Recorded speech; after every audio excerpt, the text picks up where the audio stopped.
Apa yang kalian pikirkan kalau mendengar Nusa Tenggara Timur? Komodonya, daerah yang sering mengalami kekeringan. Pulau Flores, sumber air su dekat, orangnya hitam dan berambut keriting semua. Atau hanya sebatas provinsi dengan destinasi wisata pantai yang indah. Kalau hanya seputar itu-itu saja, wajar kalau kalian sering salah kaprah dan keheranan ketika ada orang yang asalnya NTT tapi bukan dari Flores. Atau, orang NTT yang kulitnya putih dan rambutnya lurus, orang NTT yang jarang lihat pantai. Dan masih banyak lagi yang bikin kalian bingung kalau nggak kenal NTT lebih dekat. Biar nggak salah kaprah lagi, kalian perlu tahu fakta-fakta soal Nusa Tenggara Timur. Nah teman-teman, inilah 6 fakta tentang Nusa Tenggara Timur yang harus kalian ketahui. Sebelum kita ke videonya, Mimin selalu mengingatkan untuk selalu dukung Mimin dengan cara like, komen, subscribe dan share kemanapun kalian mau. Oke, tanpa banyak basa-basi langsung saja kita ke videonya. 1. Bukan bagian dari wilayah Indonesia Timur. Secara geografis, Nusa Tenggara Timur berada di bagian timur Kepulauan Nusa Tenggara dengan Kupang sebagai ibu kota. Meski disebut timur, tapi secara zona wilayah waktu, NTT masuk menjadi bagian dari Indonesia Tengah. Jadi selisih waktunya hanya beda 1 jam dengan provinsi-provinsi di wilayah Indonesia Barat. Jadi jelas ya, Indonesia Tengah, bukan Indonesia Timur. Jadi jangan sering-sering nanya ke orang NTT, kalau orang NTT, berarti pernah main ke Papua dong. Jelas banyak yang nggak pernah lah. Jaraknya jauh, zona waktunya aja beda. 2. Muslim bukan minoritas. Lah, kamu orang NTT kok Muslim sih? Pertanyaan ini sering banget saya dapat sewaktu merantau. Banyak yang mengira bahwa orang Nusa Tenggara Timur itu pasti bukan Muslim.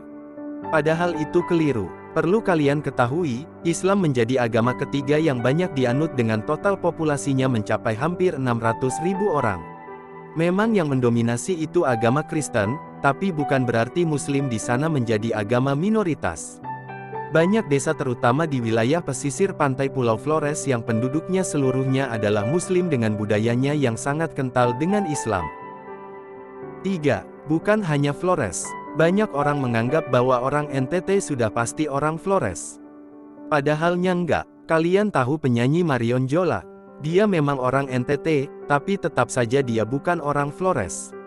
Dia asli Kupang, yang notabene-nya bukan bagian dari Flores. Lah, terus Kupang bagian dari mana dong? Jadi Nusa Tenggara Timur itu terdiri dari 3 gugusan pulau utama, yaitu Pulau Sumba, Flores, dan Timor. Ada Pulau Sumba di barat, ada Pulau Flores di tengah, dan Pulau Timor yang ada di timur. Nah, Kupang sendiri masuk bagian dari Pulau Timor. Masing-masing pulau itu punya budaya yang berbeda satu sama lain. 5. Punya label air mineral sendiri. Sumber air su dekat, mari bantu mama ambil air untuk kasih mandi adik. Rasanya ingin kusiram mulut orang-orang yang setiap kali ketemu orang NTT terus buton dengan kata-kata seperti itu. Memang benar, ada daerah yang airnya susah, tapi nggak semua daerah kondisinya kayak gitu. Kondisi kekeringan dan akses air bersih yang minim biasanya dialami oleh daerah di Kepulauan Timor, tapi setahu saya sih malah udah teratasi masalah tersebut. Tidak sedikit daerah di NTT yang bahkan punya label air minum sendiri.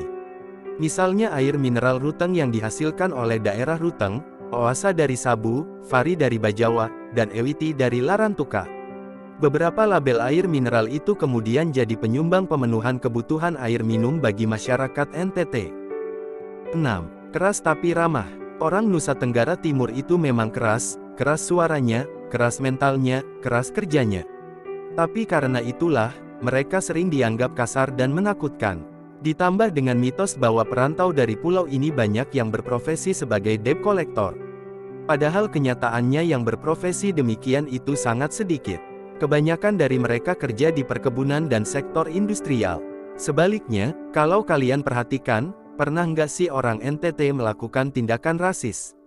Terutama kepada perantau. Hampir tidak ada. Para perantau, mulai dari orang Jawa, Minang, Buton dan Bugis Sulawesi tidak pernah mendapat sikap rasis dan diskriminasi.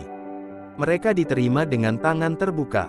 Nggak heran kalau tingkat kerukunan di NTT jadi yang tertinggi di Indonesia dengan poin 81,07 di tahun 2021. Meski angka tersebut mengukur kerukunan melalui sudut pandangan keagamaan, tapi setidaknya dapat menjadi indikator bahwa persoalan primordial seperti agama saja bukan menjadi isu sosial, apalagi cuma persoalan fisik. Nah, setidaknya itu beberapa fakta menarik tentang Nusa Tenggara Timur yang harus kalian tahu. Mudah-mudahan bisa menjadi informasi yang mencerahkan, dan bikin kalian makin terbuka. Oke, saya Mimin Ganteng dan segenap direksi yang bertugas undur diri. Jika ada salah kata mohon dimaafkan, karena Mimin hanya manusia biasa, tidak luput dari salah dan dosa.